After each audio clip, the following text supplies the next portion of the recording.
चल पड़ी है। साथियों,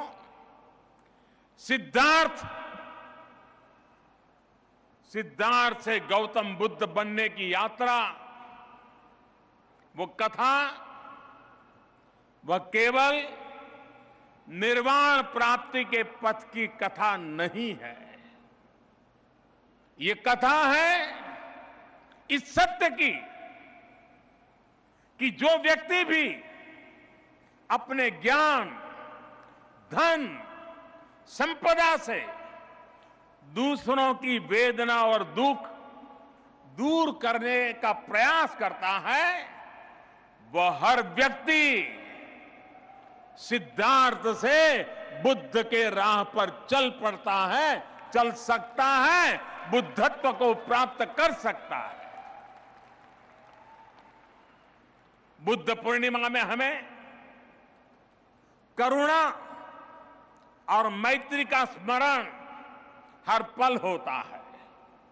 एक ऐसे समय में जब हिंसा, आतंकवाद, जातिवाद, वंशवाद, इसकी कालिमा बुद्ध के संदेश को जैसे काले बादल की तरह ढकती दिख रही है, तो करुणा और मैत्री की बात और अधिक रिलेवेंट हो जाती है, और अधिक आवश्यक हो जाती है, और अधिक महत्वपूर्ण हो जाती है।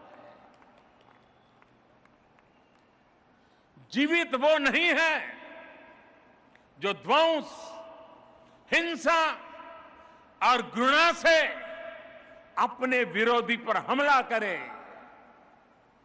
जीवन तो उसी का है जो घृणा, हिंसा और अन्याय के तत्वों को सार्थक मैत्री, करुणा से जीतकर विश्व की सबसे बड़ी विजय हासिल करे। ये तथ्य है कि जिन्होंने क्रुद्ध मन को शांत बुद्ध के ध्यान से जीता, वही सफल भी हुआ, वही अमर भी हुआ। सत्य और करुणा का योग, और सत्य और करुणा का योग ही है, वही योग बुद्ध बनाता है, हमारे भीतर बुद्ध को पल्लवित करता है। बुद्ध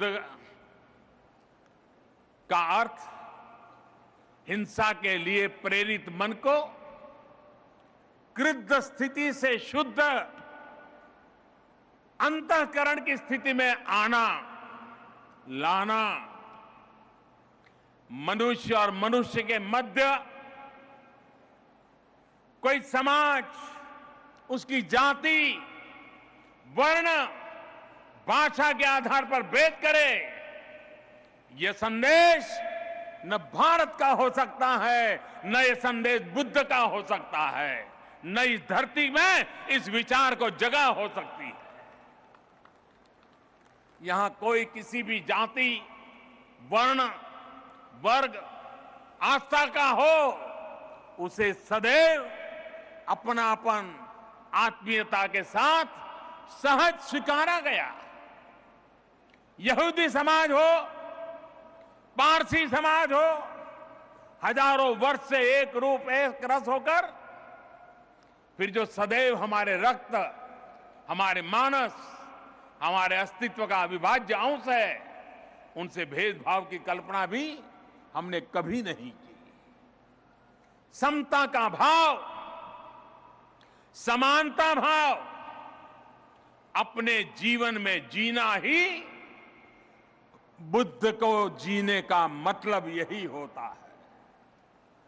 उसी समता, समरसता, समदृष्टि और संघभाव के कारण बुद्ध विश्व भर के सर्वाधिक स्वीकार्य महापुरुष हो गए।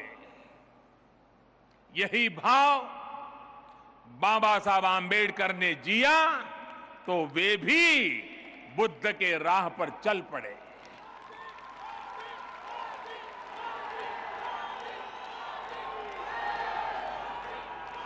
आज विश्व में भारत का सर्वश्रेष्ठ परिचय हमारी भौतिक क्षेत्र में उन्नति के साथ ही हमारा बुद्ध का देश होना, ये भी दुनिया में भारत के महात्म्य को बढ़ाता है।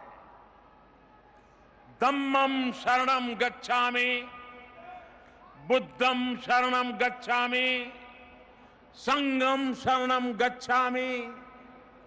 ये हमारे देश की पवित्र भूमि से निकल संपूर्ण विश्व को मानवता का पाठ पढ़ाने वाला जन जन का मंत्र बन गया। इसलिए बुद्ध पूर्णिमा का सबसे बड़ा संदेश है,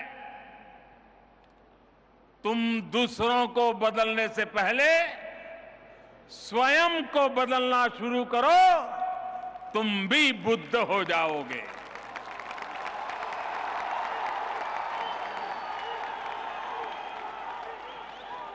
तुम बाहर सबको देखने से पहले अपने भीतर के युद्ध को जीतो, तो तुम भी बुद्ध हो जाओगे।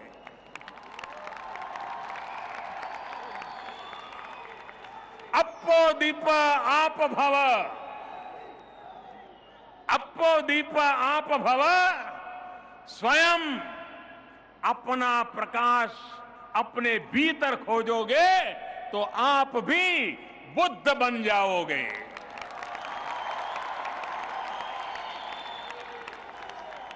भगवान बुद्ध भी हमेशा चित्त की शांति और हृदय में करुणा की प्रेरणा देते रहते थे।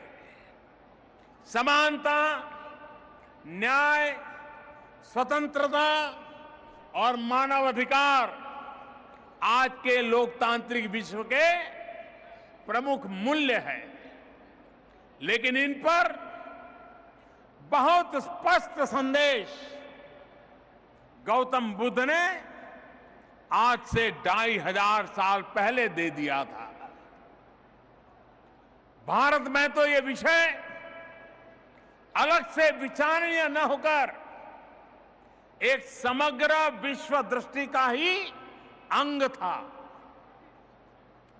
भगवान बुद्ध के अपने दर्शन में समानता का अर्थ यह है कि हर व्यक्ति की इस धरती पर एक गरिमापूर्ण उपस्थिति है।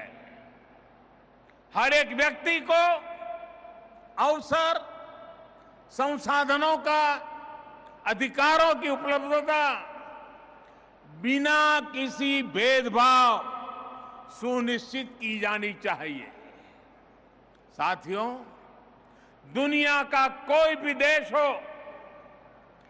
जातिवाद से लेकर आतंकवाद तक सामाजिक न्याय को चुनौती देने वाली हर विषमता इंसान ने खुद ने ही पैदा की।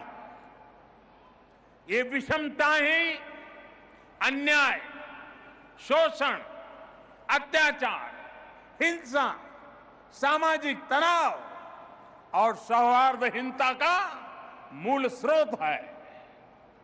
जबकि दूसरी तरफ न्याय, स्वतंत्रता और मानवाधिकार के सिद्धांत समानता के सिद्धांत के ही एक प्रकार से विस्तार है। इसका अर्थ यह है कि समानता इन सिद्धांतों का आधार तत्व है।